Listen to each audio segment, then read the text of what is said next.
ایک مرتبہ حضرت خضر علیہ السلام دریا کے کنارے بیٹھے تھے۔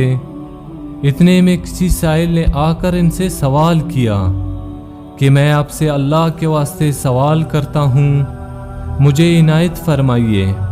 یہ سن کر حضرت خضر علیہ السلام پر بے ہوشی طاری ہو گئی۔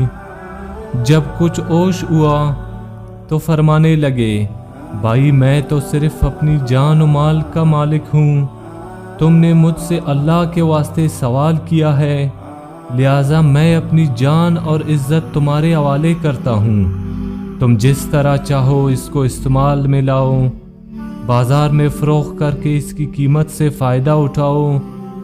چنانچہ سائل ان کو بازار لے گیا اور ایک شخص سائمہ بن ارقم کے ہاتھ ان کو فروخت کر دیا۔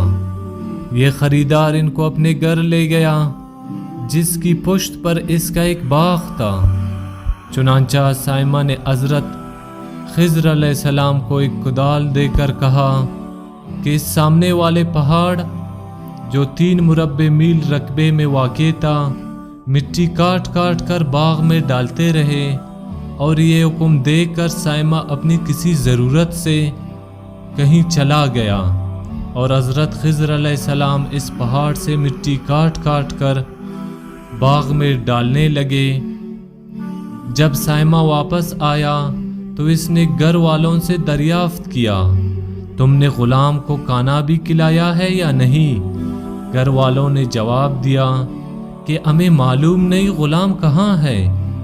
یہ سن کر جب سائمہ خود کھانا لے کر باغ میں آیا تو اس نے دیکھا کہ وہ غلام یعنی حضرت خضر علیہ السلام تمام پہاڑ کی مٹی کاٹ کر ڈال چکے تھے اور اپنی کام سے فارغ ہو کر اپنی مولا حقیقی کی عبادت میں مصروف تھے۔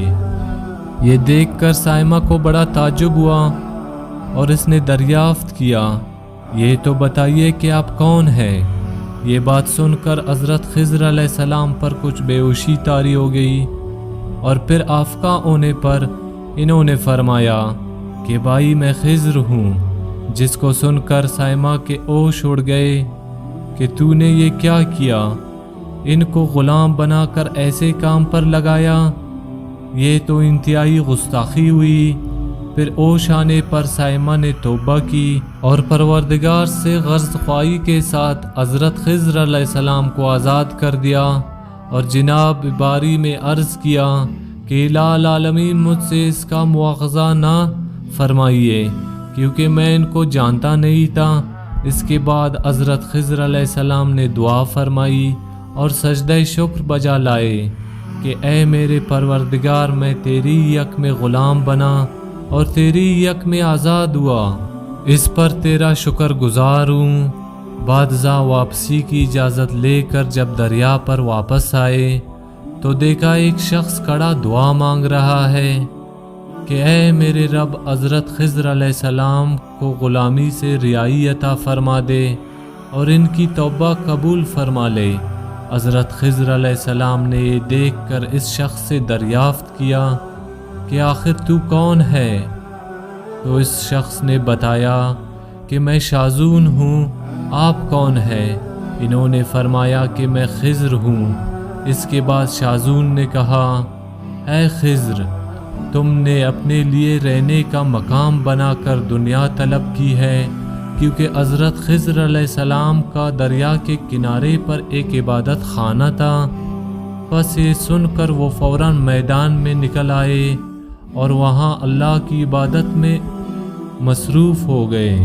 اس کے بعد حضرت خضر علیہ السلام نے اسی جگہ ایک درخت لگایا، اس کے سائے میں عبادت شروع کی تو آواز آئی، اے خضر، جب تم نے درخت کے سائے میں سجدہ کیا تو تم نے دنیا کو آخرت پر ترجیح دی۔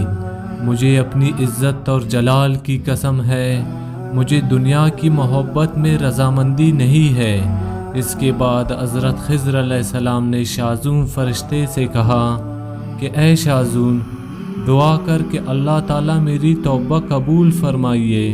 چنانچہ شازون نے دعا کی اور اللہ تعالیٰ نے شازون کی برکت سے حضرت خضر علیہ السلام کی توبہ قبول فرمائی۔ خدا کے برگزیدہ بندے، اسی حالت میں راضی رہتے ہیں جو اللہ کو منظور ہو۔ بے شک ہماری فلاح بھی اسی میں ہے کہ زندگی کے ہر موڑ پر آنے والے ہر پیچ و خم میں ہم راضی برضا رہے، اللہ تعالیٰ کی چاہت کو سامنے رکھ کر زندگی گزارے۔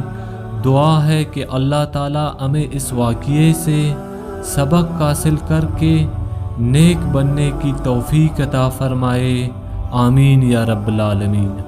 امید ہے ہماری آج کی یہ ویڈیو آپ کو اچھی لگی ہو تو اسے لائک اور سبسکرائب ضرور کیجئے گا۔ ملتے ہیں اگلی ویڈیو میں، تب تک کے لیے اللہ حافظ۔